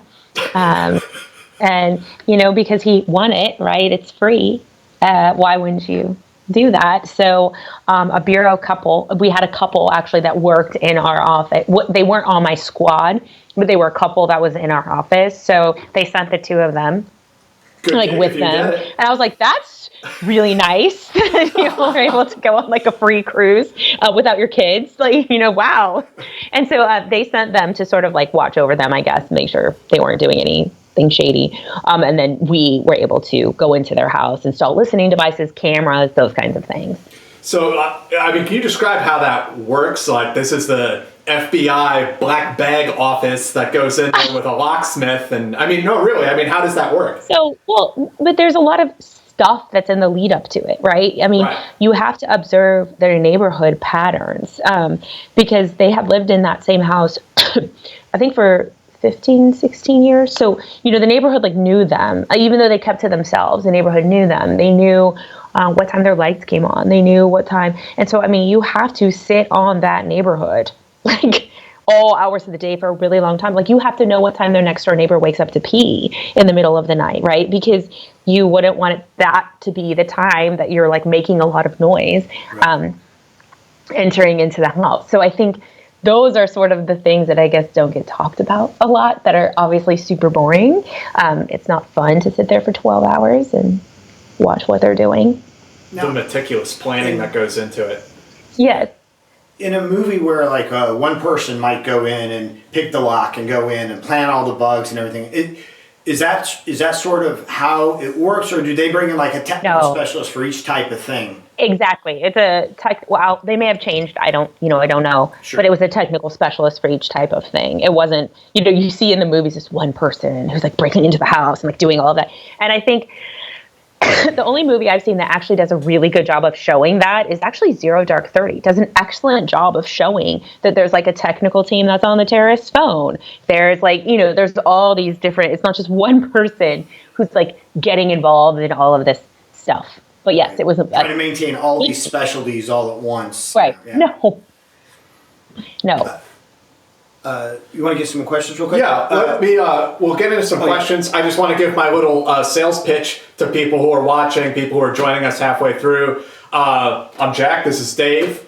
Welcome to the Team House if you're just joining us. We're here with our guest tonight, Tracy Walder. Tracy is the author of just trying to frame it right here, The Unexpected Spy. It's a great book. We've been discussing it here for almost an hour and a half already. Tracy was a CIA officer and an FBI special agent, specialized in interdicting biological weapons, biological weapon plots. And then we were just talking about counterintelligence operation that she was a part of in the FBI. So otherwise, again, thanks for joining us. Please hit the subscribe button below, subscribe to the channel, get notified whenever we go live, give us a little thumbs up, leave a comment. All that stuff helps, spin up the algorithm and, share this thing far and wide. There's also a link down there to Tracy's book on Amazon. You can go down and hit that up. Thank you. There's also a link to our Patreon page if you like what we're doing here and you want to support the stream. And also, just because of what's going on, unfortunately, Tracy, your book tour is canceled, right? I mean, or yeah, big parts. I mean, I did get lucky, and I was able to make it to some of my events, but all of my speaking engagements have been canceled, and book fairs have been canceled. And I'm trying not to be upset about that because a lot of people have it a lot worse than I do right now. So, guys, if we could ask you, our viewers, if you like Jack and I, or I mean, even if you hate us, but you like Tracy, and please share this video. Make this her book tour. Yes, so that other people get a chance to see this and maybe come across a book that they wouldn't normally pick up. But and it's like Jack said, it's not the normal sort of vet bro or there I was knee deep in hand grenades and all the chicks wanted me.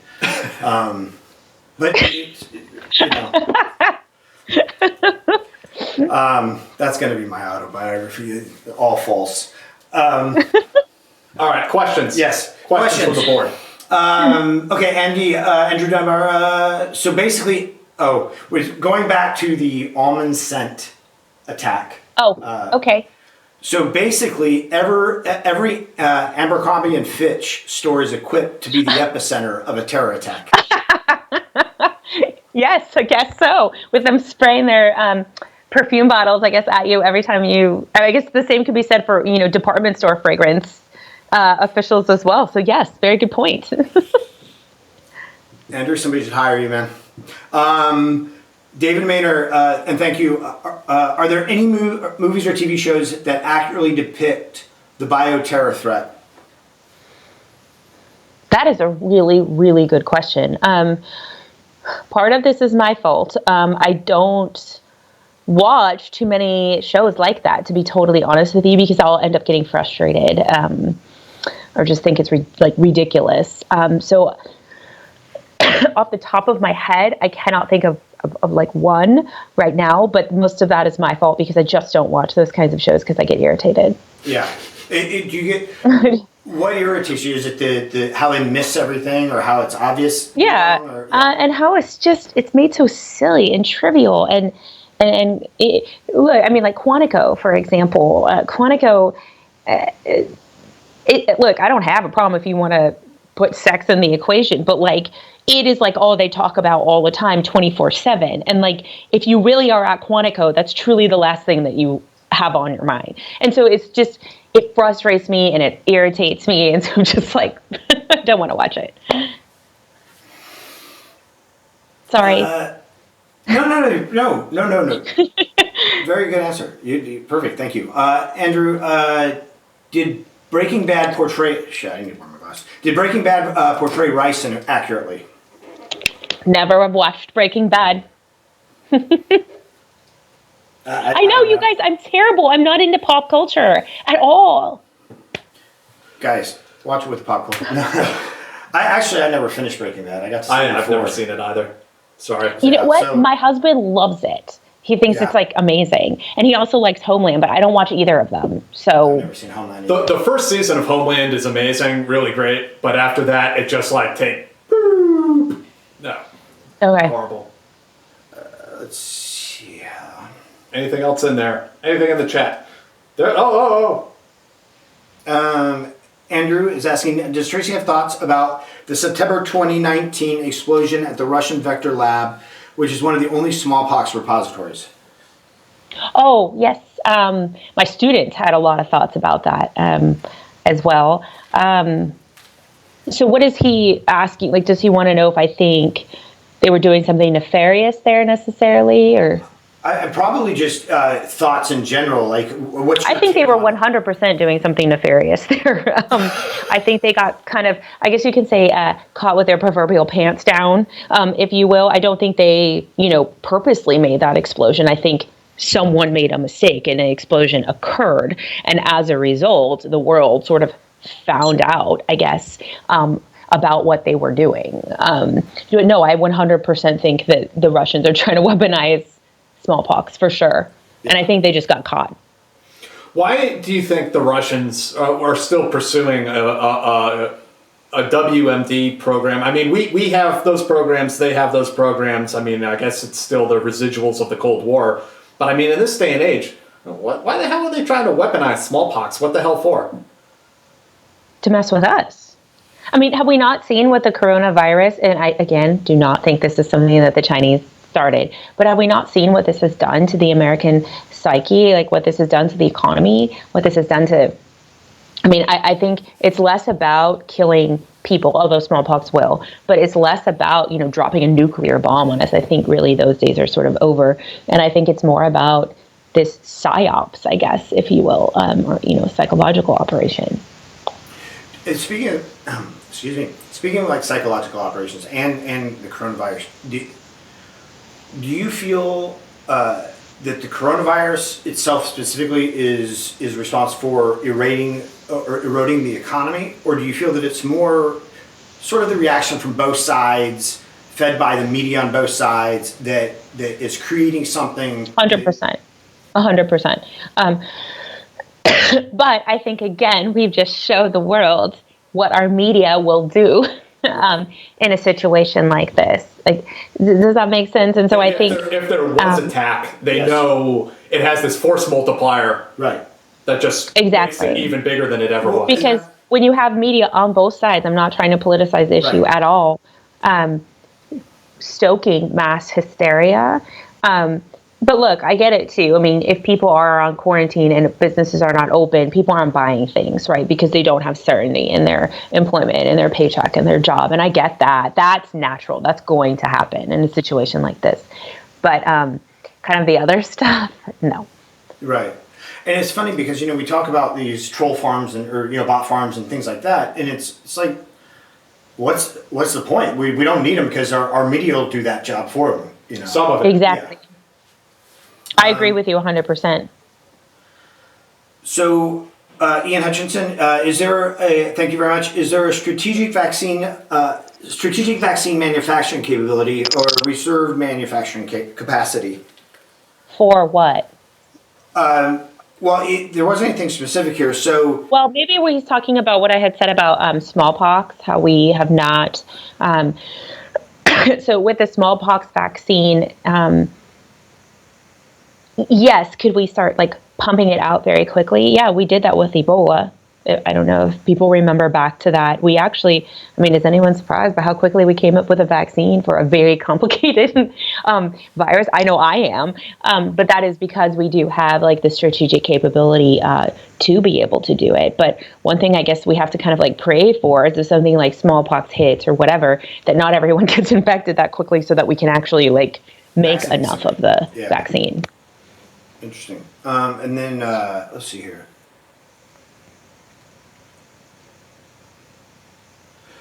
Thank you, Andrew. Do you feel that we should restart the vaccination program? I do. But, I don't want to get into a pro-vax, anti-vax, debate. I don't, again, I'm not going to tell people what to do, but, like we have a chickenpox vaccine now. I had chickenpox. I'm guessing you guys probably grew up at a time when you had chickenpox too. But like my daughter has never had chickenpox and won't ever have chickenpox. And I'm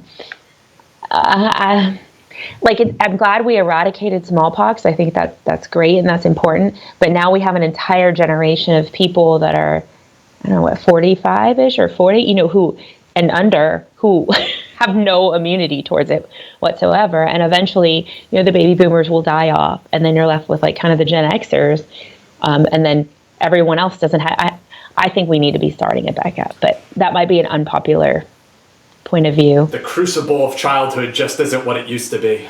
No, well, I think that my view, might be unpopular with some folks because, people think a little too many vaccines are given, and so I don't want to debate vaccines, but I think it'd be something smart to think of. Right. Well, and if let's say we weren't talking about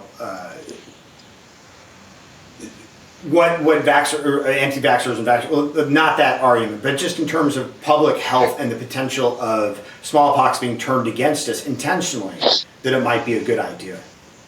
I personally think so, especially because we know smallpox, and I am not saying that it's okay that the coronavirus is just really, it's affecting everyone, but obviously it's proving to be more fatal in the elderly. But with smallpox, it's fatal in literally every scope of age group, right? Littles, middle, and elderly. And I don't know why we're not protecting ourselves against it. Excellent. And I think that's all right. If you have any more questions, get them in, and we'll ask before we go. But Tracy, I want to talk then again about what led you to leaving the FBI and kind of coming full circle in some ways and going into teaching. So I left the FBI because I couldn't take the harassment anymore. Part of me feels like a failure, for not staying, but I know I stayed long enough to try. And so I decided, you know what, now is as good a time as any. I have some really cool experiences now to bring into teaching. And so I left to go get my master's in education. And so I taught for about 14 years, both at public school and then for about 10 years at the largest all-girls school in the U.S. And I taught mostly juniors and seniors. And the girls really had this thirst for understanding the world. So I created a class on national security, terrorism, and foreign policy for girls only.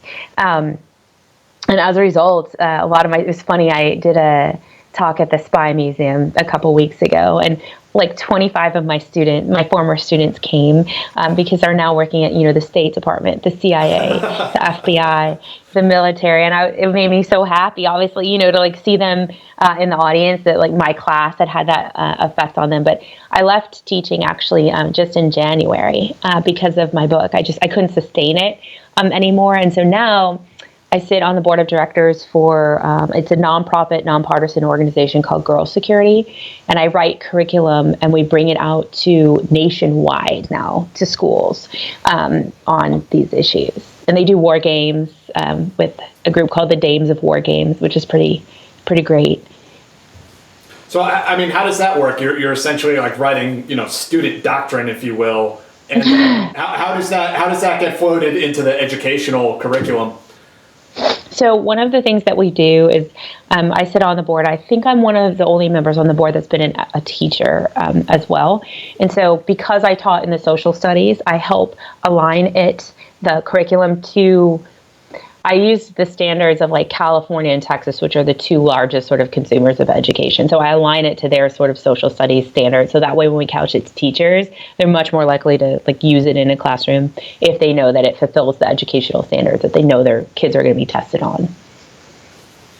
And there's something else that I wanted to ask you. I don't know. I hope you won't take this the wrong way, or really as some sort of direct challenge. But it's just that you went into teaching. You wanted to teach, the female empowerment and show young women that they can go into these positions in government, which is important. But as I'm reading this and I'm thinking about it, that you're teaching in a girls' school, and the girls or women, young women, are going off into all kinds of wild things all over now, doing things that you probably would not associate women doing 10 or 20 years ago, even. But as I was reading your book, I thought, the thing is, you're teaching in a girls' school, and isn't it the guys that kind of need to get that message even more so than the girls? Like, don't they need to realize that the Tracy Walder can work in their office? I think so. So at the girls' school I teach at, we do have a boys' school equivalent, and I think that. I'm not saying that men shouldn't have like access to this curriculum. I don't think that's the problem. But I think the reality is it's that simple, that people need to see more women in these careers. And women need like curriculum like this because they need to know that these are careers that are attainable for them. Men sort of already know that in a weird way. Maybe not. I don't know. Look, I'm not anti-male. I've worked with amazing males, and I think we need men and we need women in both of these careers. But for me, the reason I've decided to focus on educating women on these careers is there really hasn't been a focus on getting women in these careers. I mean, the FBI just started allowing women agents in 1972.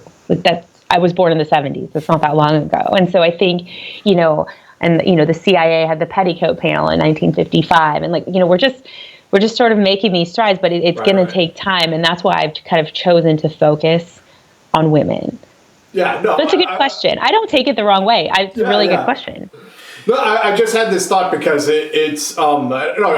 agree, absolutely. I was just thinking about some of the moments we've gone through in recent history, the Me Too movement and everything. Like, it's not really the women who are broken. It's actually a problem with the men that kind of like need a little bit of help in these areas.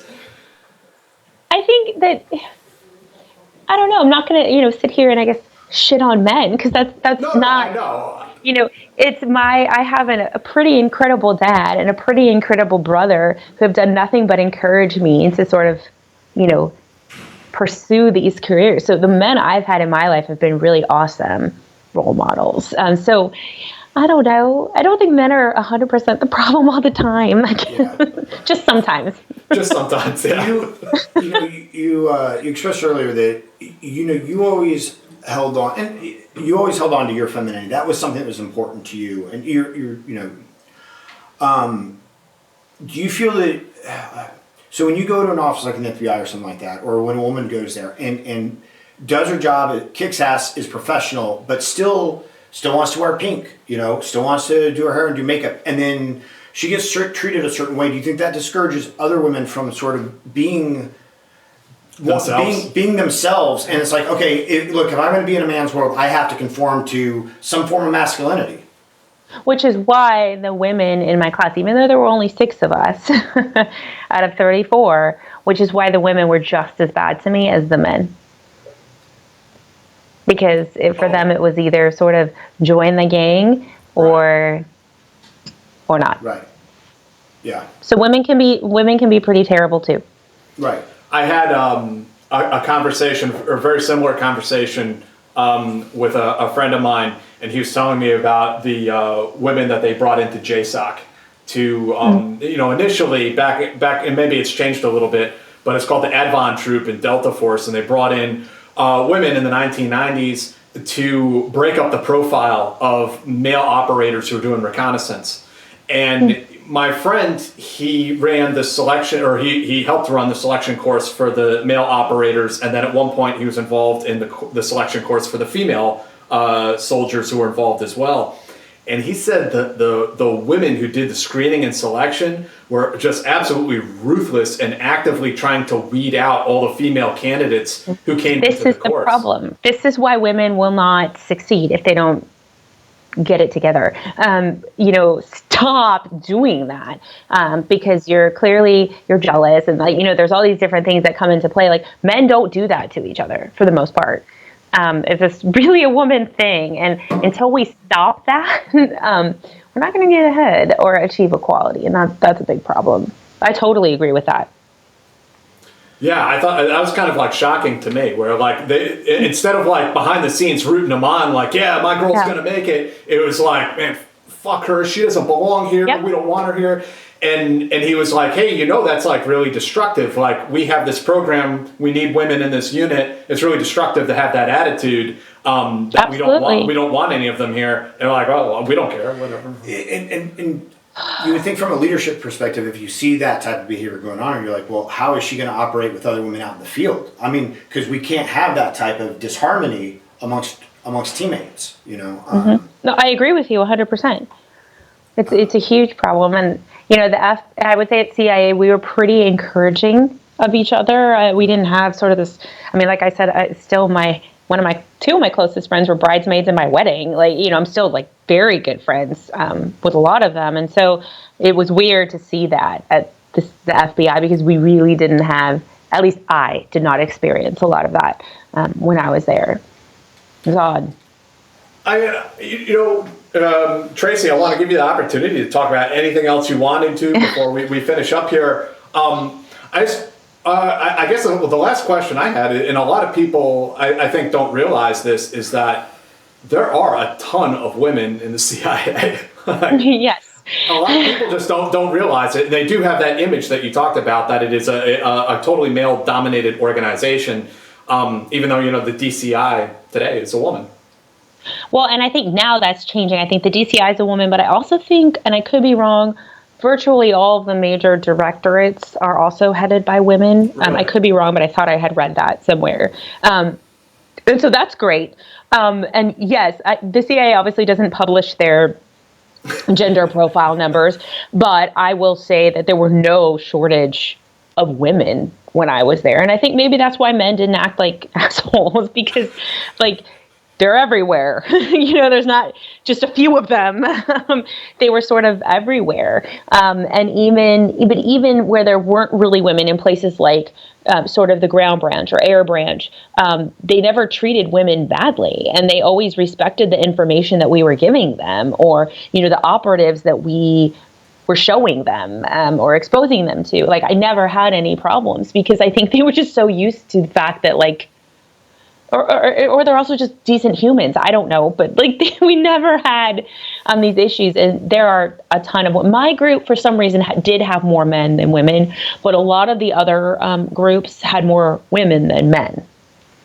So, do you think? Maybe I don't know. If you go into the FBI, you're a special agent, and there's a cookie cutter. There's if you think special agent. There's a special agent, right? There's a cookie cutter model of what a special agent is. Yeah, no, I agree. And from my understanding, like at the CIA, you have analysts, you have, ops officers, you have all these different people. And so there's not really you might have, somebody, is short, tall, overweight, whatever. As long as they're competent, if they're delivering the type of information that other people want, or doing the thing, that is how they're measured. Is that? Well, and we all work together. Like, so in the counterterrorism center, like my little kind of bullpen area, yeah, we were all on the operations side. But then the next one over that I shared a wall with, those were the analysts. And then, over there were the reports officers. And over there, like, we all work together. And if I had a question, I just walked over there. And so you're not sort of segregated, I guess, either. And then you develop like mutual respect for each other. And it was just sort of the norm that we all work together, where you're right, special agents, that's where special agents were. Our analysts were physically in another office that was like down the hall. I don't know if they're all structured like that, but at least that was just our structure. Yeah. I want to read, this isn't to close it out unless, here's a question. Thank you, Andrew. Are there any cultural differences, clash of cultures between the public health sector and the intelligence community sector? None that I experienced at all. The folks that, did my poison school training and all of that, I had zero issues. They were from NIH. No, I had no issues. So I just want to read some of because we had so many comments. It's been a great conversation and people really, really liked you and really responded well. But just in the little section I can see here, which is near, the FBI doesn't deserve you, Tracy. Oh, I want my daughter to meet you. So cool. Okay, that's going to make me cry because I have a daughter of my own, so thank you. And then Wade Ryder came on and said, because Nick said that, and Wade said, Nick, same here. So two who want their daughter to meet you. Then right underneath that, you are an inspiration to the young generation, Tracy. And then ever thought about, these are all right in a row, ever thought about writing a book directed towards girls, kind of like Jocko's Warrior Kids series for girls? Oh. And then that's what makes America great, valuing women. So I'm like shocked. I didn't think that I would be, I don't know. I didn't think people would have comments like that. So that made my day or my week probably. Tracy. What? You're the people's champion. Oh. They love you. Okay. I told my daughter about you also. I said, yeah, Tracy was a spy. Oh, thank you. My daughter says it's not fancy enough. No? So great. What in her mind, what would have been the dream? Pink, sparkles, sequins, and diamonds. That would be the dream. While taking down Zarqawi or it's not fancy enough. It's the age group, Tracy. She's. Oh, I know. I'm not at all offended. I just thought it was really funny. My daughter is at the age where I get hit with all these questions like, so what did you do in the Army? Like, where do you sleep when you're in the Army? See, now she thinks you're cool. What kind of food do you eat when you're in the Army? She asked me yesterday. She's like, what's that food you eat in the Army? Can you get me that so I can try it? Knock yourself out. Is she talking about like MREs? Is that what she's talking about? I think that's what she was getting at, yeah. Oh, okay. The last ones, and then we'll plug the book in. How will the U.S. medical system be differently able to counteract the virus versus other systems worldwide? If you had a magic wand, what would you do? Like if you could change anything about the U.S. medical system, right? Is that right? See, yeah. I don't necessarily think our medical system is flawed. It's kind of one of those things where, the CIA gets like this bad rap, but because the people in charge are acting like, I guess, incompetent. I don't necessarily think that our medical system is the problem. I think our problem are the people running the country. But I think the bigger issue to fix is to probably, and this sounds so like a PC beauty pageant answer, and I don't mean it to be, but we need to have better dialogue with other countries and what diseases that they're facing. I don't know kind of how that system's working, but maybe it was working really well and our administration just decided to do nothing about it. I don't know. But that's the only way we're going to get ahead of things and other countries are going to get ahead of things is if we have sort of these open dialogues with them about what they're seeing in terms of trends. And China's not the most transparent country obviously, in the world.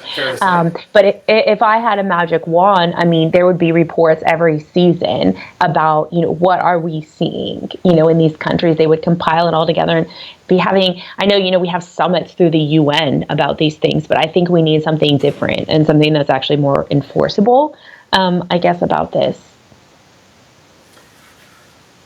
All right. She is the bio rock. So, Thank you. With Rock's cooking, right? Totally Spies 2.0. Yeah, the People's Tracy. Champion. That's it. I'm glad somebody understood the reference. Yeah.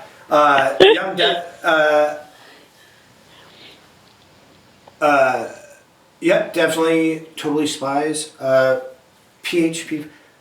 John, Christina, thank you very much for the donation. I don't know. I'm not even sure what the currency is, but I think it's a very generous donation. So thank you. Thank you. BioRock is a brand. Anyway, moving on. The book is The Unexpected Spy by our guest, Tracy Walder. From the CIA to the FBI, My Secret Life Taking Down Some of the World's Most Notorious Terrorists. Tracy, thank you so much for joining us tonight. Any final words before we get going? Thank you for having me. I really appreciate it. I have to say, too, to kind of your last point about, men and exposing them to this, I think men like you two are actually really important, and that you're supporting women like us. Like, we need allies like you guys. And so I really appreciate that. Yeah, I mean, my jokes about the bro quota earlier aside, I mean, there is no quota. I don't set out to find people for some sort of weirdo diversity quota. No, I really don't. I just want to find people who are professionals. And I think when you have them out here to speak for themselves, it does speak for itself. It just comes through on its own, and it doesn't got to be ham-handed. Yeah, we don't have to we don't have to be allies. All we have to do is invite professional people on, and you know what I mean? I know, but you are, so just take it like that, and I appreciate that. Thank you. This is out on Kindle also, correct? Yes, it is. Yes. So, Kindle, guys, Apple, all those. Yeah, so if you're guys and girls, folks, so if you're in quarantine right now, you don't even have to worry about it coming from Amazon. You don't have to go get it. Yep. Just download it on your Kindle, and you've gotten it. You've got it. Yep. And again, since her book tour was canceled, if you enjoyed it, and even if you didn't, just be a mensch, and share this video so that she can have a book tour. Virtual book tour. This is it. Thank you. Yeah, thank you, Tracy. We will do the bonus segment after this for people who support the stream. If you're interested in seeing all those bonus segments we do, there's hours and hours of them. There's a link to our Patreon site down in the description. And there's also a link to Tracy's book. If you want to go and check it out, it's right there. $1 a month. $1 a month. Helps us out. Yeah. And thank you so much for your time this evening, Tracy. And we will be back next Friday, if the world doesn't end, with Sam Faddis talking about his new book and the paramilitary operation where, he led a CIA paramilitary team into northern Iraq prior to the invasion with some 10th Special Forces Group guys. And that will tie in to portions of Tracy's story. Thank you for having me. Of course. Thank you, Tracy. You want to stand by, we'll do the video. And thank you, everybody. Great seeing you guys. Thanks for joining us. Ciao. Bye.